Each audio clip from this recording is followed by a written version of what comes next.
Gracias por participar en este segundo webinar del año, titulado Hablar de la muerte, ¿por qué nos cuesta tanto? Les presento a nuestro ponente del día de hoy. Estamos con el doctor Alberto, él es médico, es licenciado en medicina, especialista en sexología educativa, maestro en sexología clínica, maestro en neuropsicología y es una persona interesada en los cuidados paliativos, es colaborador de Sayume, un camino al autodescubrimiento. Pues bienvenido, Alberto, gracias por estar aquí para compartir con nosotros este tema tan importante y tan relevante. Eh, gracias por también estar todos aquí. Súper, muchas Adelante. gracias. Gracias, gracias. Bienvenidos, bienvenidas. Pues sí, justo es un tema que en lo personal considero un tanto complejo por muchas situaciones que vamos a empezar a revisar aquí. Les quiero compartir una pequeña presentación que hice, em, pues justo para que empecemos a hablar como de estos temas.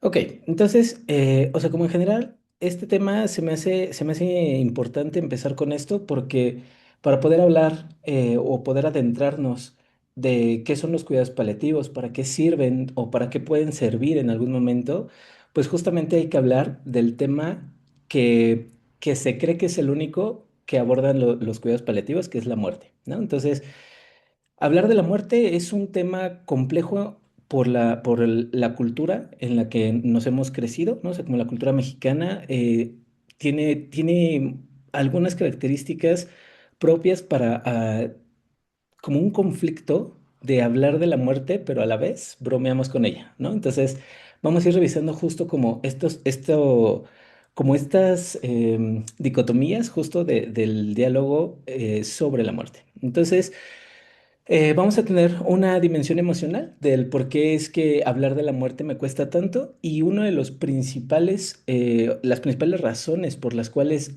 hablar de la muerte cuesta trabajo es por un miedo.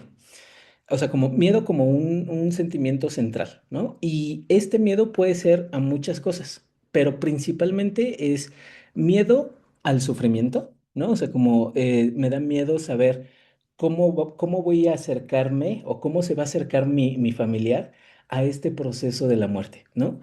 Esa es una. Miedo al sentimiento de la pérdida, ¿no? O sea, pérdida desde el ser querido, pero también, fíjense, algo bien interesante es que a pesar de que hablamos de la muerte y que de primera instancia el simple hecho de nombrar la muerte como que te direcciona a la pérdida de un familiar, no es el único tipo de muerte que podemos enfrentar, ¿no? O sea, por ejemplo, podemos enfrentar también la muerte de una mascota, ¿no? Pero también puede ir muriendo un proceso propio. Por ejemplo, cuando se tiene un diagnóstico de una enfermedad terminal, ahí lo que está muriendo es mi salud. Y entonces también es complejo por eso hablar de la muerte en términos muy generales.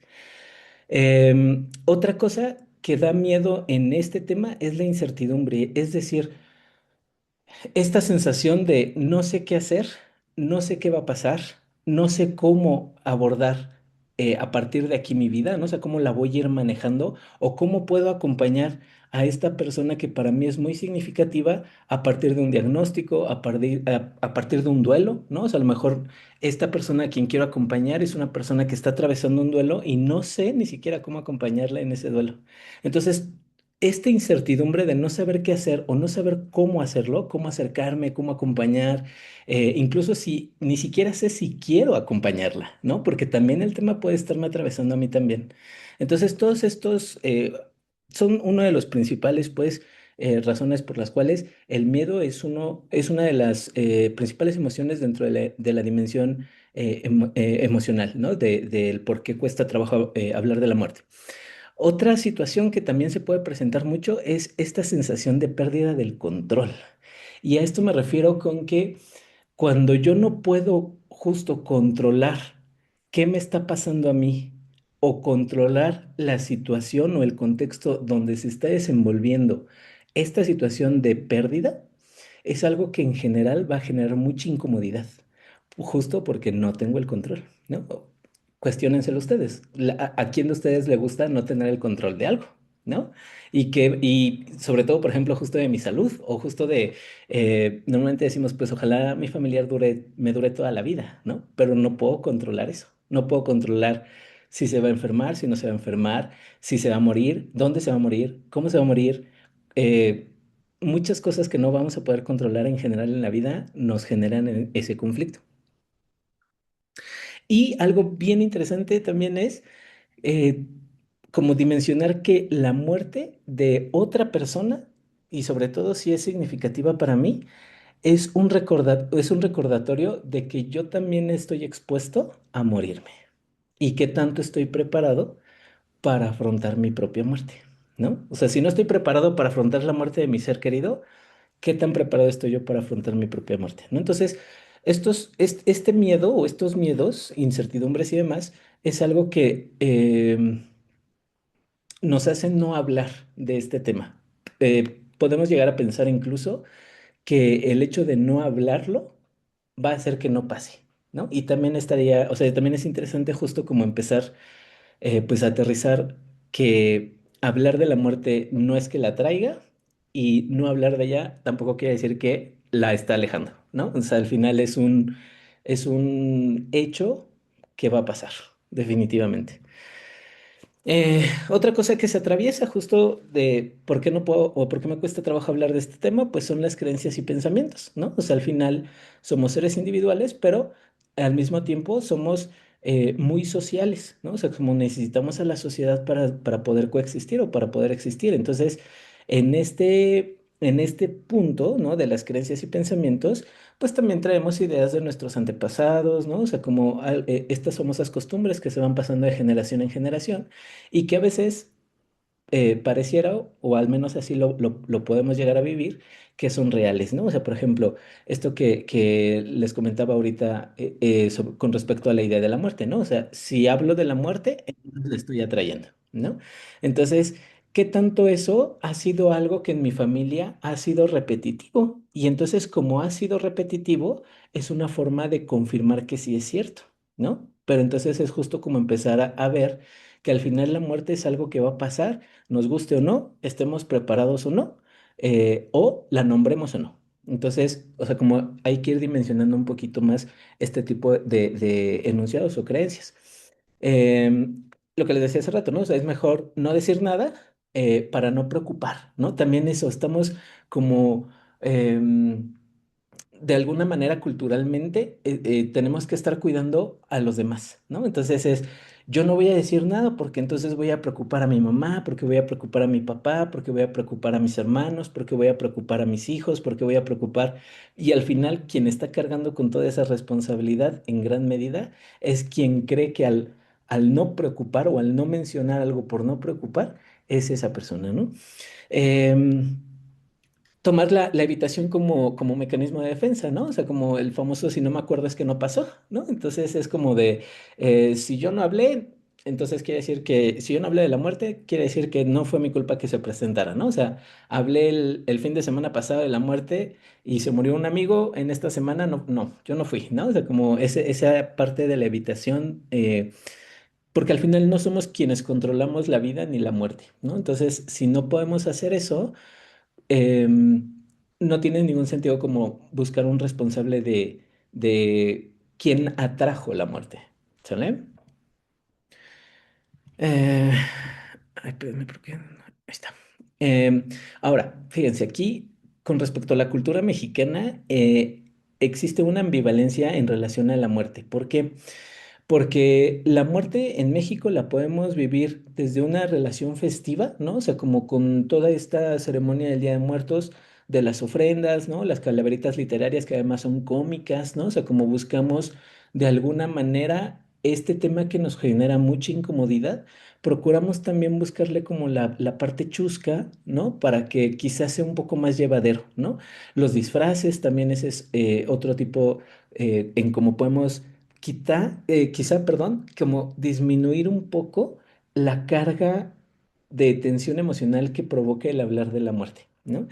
Entonces, a nivel cultural tenemos como todos estos rituales, ¿no? O sea, como la relación profunda y en tono de un ritual, como podría ser la ofrenda, y que la ofrenda puede conllevar un tono un espacio como para rememorar a la persona que se fue o a las personas que se han ido, ¿no? Es una forma también en la que yo puedo creer que si pongo su foto, si le pongo la comida que a él o a ella le gustaba, si le prendo una veladora para que tenga una luz que ilumine el camino de regreso y demás cosas, puede ser una forma en la que yo continúo el vínculo con esa persona, ¿no? Que incluso, no sé si han visto la película de Coco, ¿no? Que justamente habla de este día de la festividad de muertos. Justo mucho de lo que remarcan en esa película es eso, ¿no? O sea, como si no está la foto en la ofrenda, entonces el alma del ser querido no puede venir a disfrutar de la ofrenda, ¿no? Entonces, o sea, como son estas cosas que puede tener una connotación entre chusca y entre de respeto por el vínculo o por el cariño que hubo con la persona que falleció. ¿No? Entonces, o sea, como toda esta relación tiene que ver en cómo vivimos la muerte como algo presente, pero simbólicamente controlado. ¿Por qué? O sea, ¿por qué controlado? Porque al final la fecha del Día de Muertos es una fecha específica en el calendario. Es una fecha que se va pasando de generación en generación, y que al final ya sabemos que si va a haber tamales o que si va a haber esto o que si va a haber lo otro, o sea, ya es algo que vamos programando justo como, incluso a lo mejor hasta como una especie de añoranza, ¿no? O sea, como de, pero en el Día de Muertos le voy a poner X o Y cosa, le voy a mandar a hacer una misa, le voy a rezar un rosario, ¿no? O sea, como eso va a depender, claro, de cada familia, de cada persona en lo que crea y su manera en cómo puede vincular esta parte, ¿no? Pero al mismo tiempo, o sea, a pesar de que tenemos esto, también existe esta contradicción, ¿no? O sea, nos reímos de la muerte en las festividades, pero no hablamos de nuestra propia muerte, ¿no? O sea, como ni siquiera en broma, por ejemplo, ¿no? Ahí sí, hablar de mi propia muerte no es posible o cuesta muchísimo trabajo. No es que no sea posible, sino cuesta mucho trabajo eh, hablar de la propia muerte, ¿no? Justo desde esta parte donde pues no puedo controlarlo, ¿no? O sea, o he escuchado a muchas personas decir, ay, pues yo espero que a mí me agarre dormido o dormida, ¿no? Y que yo no sienta nada y que no sufra y que no, pues sí, que no sea de ninguna situación dolorosa, ¿no? Pero al final es algo que podemos desear, mas no controlar, ¿no? Culturalmente es cercana, pero emocionalmente la evitamos lo más posible, ¿no? O sea, como desde esta parte de las ofrendas nos acercamos mucho de los rituales, de todo el ritual incluso que se hace en una funeraria, por ejemplo, ¿no? O sea, cuando ya está la defunción como tal. Son procesos o rituales muy, muy cercanos que incluso hacen que la familia se pueda llegar a juntar, ¿no? Pero al mismo tiempo es algo que emocionalmente tratamos de evitar, ¿no? O sea, como buscamos no o procuramos no involucrarnos tanto en este tipo de temas, ¿no? Otra cosa que también se me hace muy interesante es que se honra al muerto, la persona que fallece, pero se evita hablar del proceso de morir, ¿no? O sea, como ya una vez que la persona fallece, pues sí empezamos a hablar de él o de ella, de recordarle, de honrar sus enseñanzas, sus aprendizajes, lo que sea que esa persona nos haya dejado. Pero antes de que falleciera, hablamos, más bien no se habló o se evitó hablar del tema del morir, ¿no? O sea, como todo este proceso de cómo te gustaría, ¿no? Que esto pasara, porque al final ya es inevitable. Entonces, vinculando esto un poco con la parte de los cuidados paliativos, pues justo el papel de los cuidados paliativos es como priorizar la calidad de vida, ¿no? O sea, no se trata de quitar el dolor emocional, porque al final el dolor es inevitable, pero no se trata de vivir sufriendo, ¿sale? Buscar este bienestar emocional, porque al final hay muchas cosas que podemos tener como pendientes, ¿no? O sea, y pendientes no me refiero como es que tengo una deuda en el banco o o sea, sí puede estar eso, vaya, pero también es como de cómo estoy yo recibiendo esta noticia, ¿no? ¿Quiénes de mi familia me preocupan? Porque a lo mejor yo soy como la cabeza de la casa o soy la única persona que está al pendiente a lo mejor de mi mamá o de mi papá, ¿no? Y entonces si yo me voy a morir, ¿quién va a cuidar a esa persona, ¿no? Entonces, o sea, como hay muchas cuestiones que pueden poner un poco como en inestabilidad, bueno, no un poco, sino bastante inestabilidad la parte emocional, ¿vale? Y algo que es muy, muy, muy, muy importante en los cuidados paliativos es apoyar a las personas a que puedan tomar las decisiones con la mayor información posible. ¿Sale? ¿Por qué? Pues porque al final, entre mayor información tenga la persona, va a encontrar también más calma en la decisión que decida, ¿no? La que sea, ¿no? Al final, pues existe el libre albedrío, que dicen por ahí que el libre albedrío no lo toca ni Dios. Entonces, pues que cada quien la decisión que tome estará bien, ¿no? Pero entre más información podamos aterrizar, es mejor, ¿sale?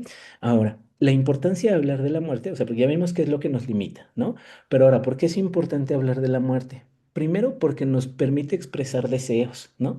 Y aquí yo también le agregaría que aparte de que expresa deseos, también puede expresar miedos, ¿no? O sea, aquello que deseo, pero también aquello que no me gustaría, ¿no? O sea, por ejemplo, en ejemplos pues como muy burdos y muy, quizá muy cotidianos, que a lo mejor a varios ya nos ha tocado acompañar a algún familiar que falleció o en ese proceso, pues justo, o sea, es hablar incluso desde, oye, ¿quieres ir al hospital o no?